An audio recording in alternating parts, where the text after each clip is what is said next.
نص صریح وی لہذا دا سے یو دلیل نشتا یو دلیل صحیح یا حسن حدیث مقبول چاگے کہ منع کری رسول اللہ صلی اللہ علیہ وسلم چے حائزہ دے گنے یا نفاس والا زنانہ دے قرآن کریم تلاوت نکی اس دلیل نشتا بدے خبرہ لہذا حیض والا زنانہ دا یا نفاس والا زنانہ دا یا سڑے دے پا حالت دا جنابت کے دے یہ دا قرآن کریم تلاوت بالکل قولی شی جواز یہ بالکل شتا دا خبر پا خپل زیدہ چے آداب او دیر مناسب دادا چو او دے نکی لیکن جواز بالکل شتا چے پا حیض حالت کے زنانہ اس استاذ دا سبکونو دا وڑو خرابیگی نو مستقل تلاوت کولی شی دانا چکن یو ٹکی با جدا جدا وی دا خبر ایسی دی مسنون ازگارم کولی شی او تلاوت ہم کولی شی البتہ بے او دسے حالت کے با قرآن للاس نوڑ لی یو دا حیض پا حالت کے با قرآن للاس نوڑ لی دا نفاس پا حالت کے با قرآن خکولینا لاس بنور لی دا جنابت پا حالت کے بم انسان قرآن لاس کے نرالی و نبی خکولی دے طول حالتونو کی دا قرآن تلاوت جائز دے خلاس کے راگستل او دا قرآن خکولول دا لا یمسوه الا المطهرون دا زن احادیثنا خلاف دی او حائزہ چی دا قرآن تلاوت کی دا آگے پا جواز باندے غٹ او خد دلیل چی دے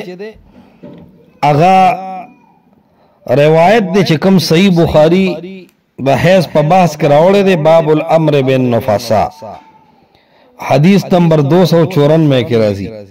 او دا حدیث امام مسلم کتاب الحج کراوڑے دے چی دا عائشہ رضی اللہ تعالیٰ عنہ روایت دے چی دا حج پورزو کی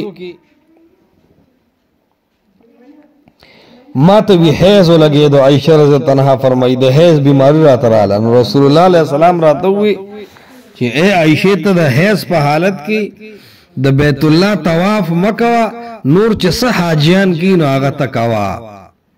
دا اخکار دلیل دے چی دا حیض والا زنانا دا نفاس والا زنانا بے عدس سڑے یا دا غسل واسا سڑے تلاوت ہم کولی شی مستون اذکار ہم کولی شی او گرزیدیم شی خبرم کولی شی سلام کلام کولی شی البتہ قرآن بخکولین و قرآن تبلاس نوڑی و منز بنکی امام عطیہ رضی اللہ تعالیٰ عنہ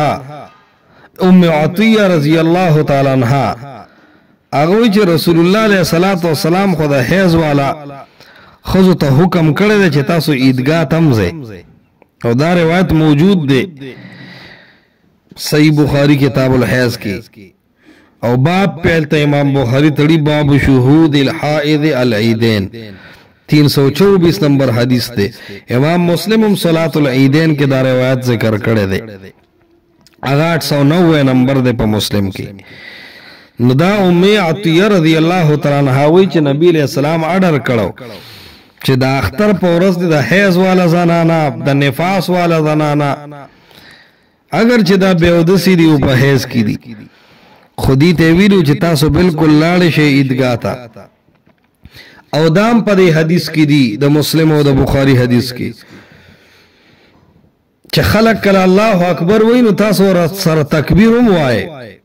او دا دے خلقو دا دعا سر تاسو دعام کوئے دا حیض والا زنانا خو منز با نکوئے واسر زکا منز منع دے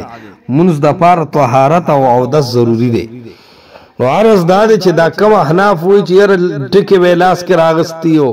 بیا با یو ٹکی ہوئی پورا آیت بنوئی دا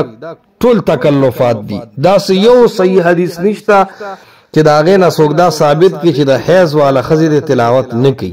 ہاں کہ یو سڑی دا ہوئی چی یرا تلاوت سفر ہو ضروری نہ دے بہتر دار چی خپل طہارت تا انتظارو کی ندا خبر ٹک دا بہتر والی لیکن دا حرمت قول سوک نشی کولے